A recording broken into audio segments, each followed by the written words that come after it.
Sí, sobre el cepillado. Cuando estamos hablando del cepillado es importante, bueno, ver también el tipo de cerdas y cepillos que estamos seleccionando, ¿no? Es exacto, porque lo más recomendable es utilizar un cepillo que tenga la cerda suave, porque así también evitaremos desgastarnos el esmalte a nivel del cuello del diente, porque eso al final lo que produce es sensibilidad dentaria y es bastante incómodo para el paciente. Cuando nos cepillamos, a veces pensamos que si lo hacemos más fuerte o más rápido, los dientes van a quedar mucho más limpios, pero esto es todo lo contrario, ¿no? Es todo lo contrario, porque lo que le da el color al diente es la dentina. Entonces, para llegar hasta allá tenemos que destruir esmalte. Entonces, lo más recomendable es el cepillo de cerda suave para poder hacer una buena limpieza. Lo que vamos acá es a eliminar la placa bacteriana, que es lo importante en este caso, que es lo que me produce la enfermedad gingival.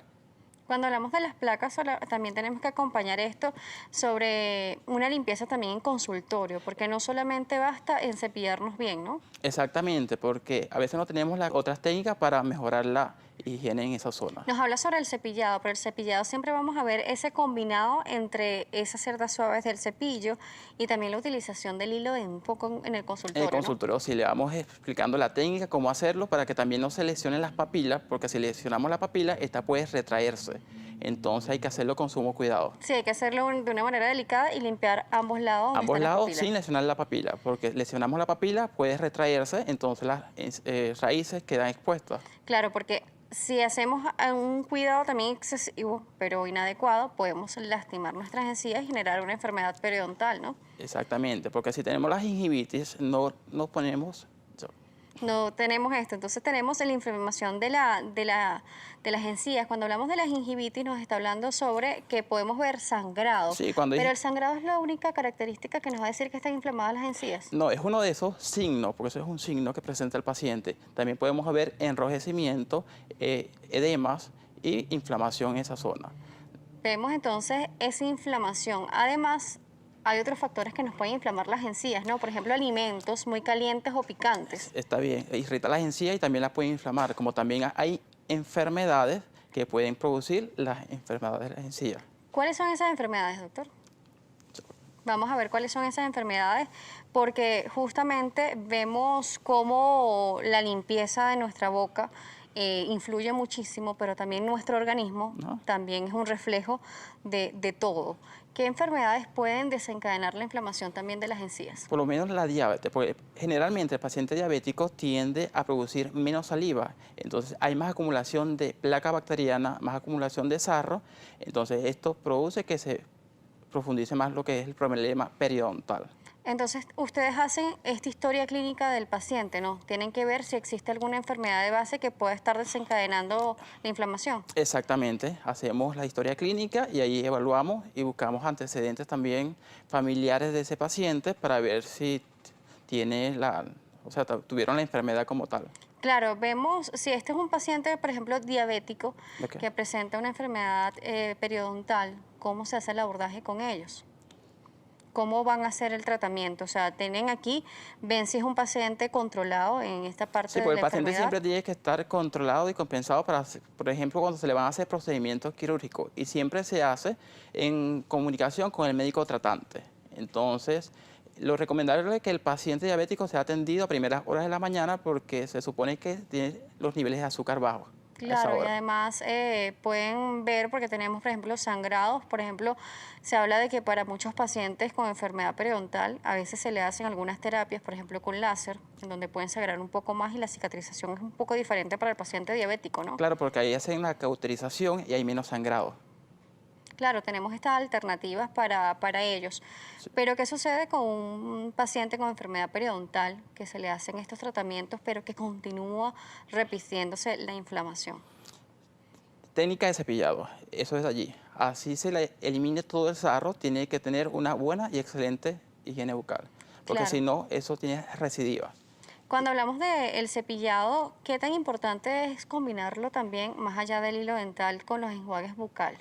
Claro, por los enjuagues bucales ahí vamos a estar como eliminando todas esas bacterias, entonces es bueno combinarla porque con el cepillo barremos todo eso y con el enjuague hacemos como una protección, pues. Ya hablamos de que tenemos que seleccionar cepillos de cerdas suaves y que el hilo dental debemos pasarlo suave para no lastimar las papilas también. ¿Cómo sabemos cuál es el enjuague bucal realmente que va con nosotros?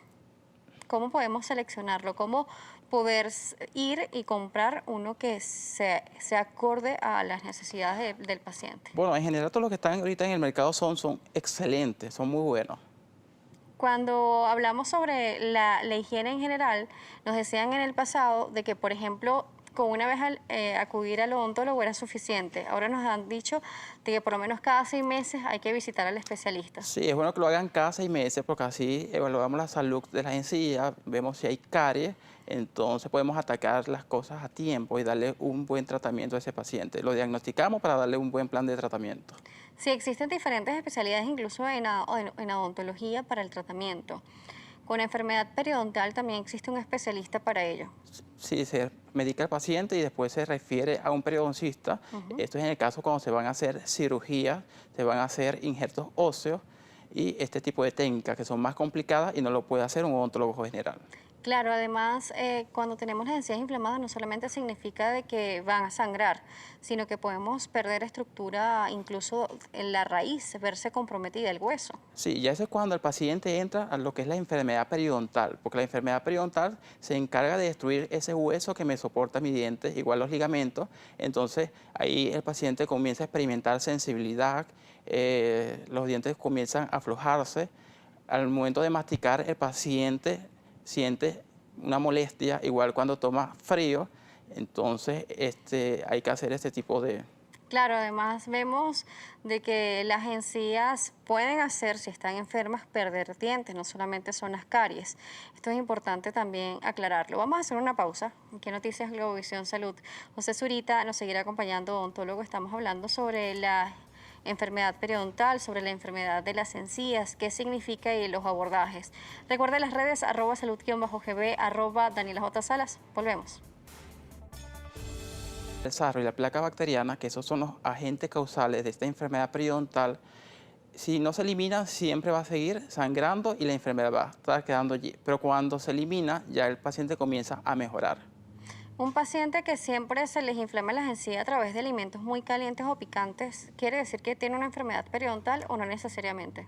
Sí, ahí está comenzando un proceso de gingivitis, porque la gingivitis ya es la inflamación y sangramiento. Y si presenta estos signos, entonces ya está en presencia de una enfermedad gingival, en este caso. Sí, esto es importante porque a veces el paciente no sabe determinar qué es lo que le está sucediendo con su encía, ¿no? De repente dice, me estoy cepillando suave, tengo el cepillo adecuado, pero se me siguen inflamando igual las encías. Claro, por eso lo ideal es que acudan al especialista que es el encargado de diagnosticar y poderles dar soluciones a sus patologías. Ellos cuando llegan a la consulta se le hace su historia clínica, luego se le hace lo que es un sondaje periodontal, ahí vamos a evaluar la profundidad del surco, entonces vamos a verificar si ese surco mide más de 3 milímetros, estamos en presencia de una enfermedad periodontal. Cuando mide estos centímetros, ¿qué se hace con el paciente?